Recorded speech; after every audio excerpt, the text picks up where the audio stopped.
अरे भैया मुझे बचाओ, केकड़ा ने काट रहा है हमें। अरे चिंकी यहाँ तो बहुत सारा केकड़ा है, चलो आज पकड़ते हैं हम लोग। भैया ज्यादा वाला केकड़ा पकड़ना।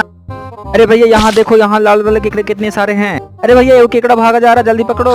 अरे चिंकी तुम इतना डरती क्यों हो, मैं पकड़ता हूँ, रुको। चलो ये दोनों को मिलाकर अच्छी तरह से धो लेता हूँ। भैया इसे अच्छी तरह से धो लेना जरा। हाँ ठीक है चिंकी। अरे बाप रे, केकड़ा काट लिया। बहुत मजा आया। अरे चिंकी तुम हंस रही क्यों, मैं तुम्हें कटा दूंगी। अरे नहीं भैया मुझे डर लगता है। अरे बाप रे, फिर काट लिया। मेरे प्यारे दोस्तों, वीडियो को लाइक कर, चैनल को सब्सक्राइब कर दें।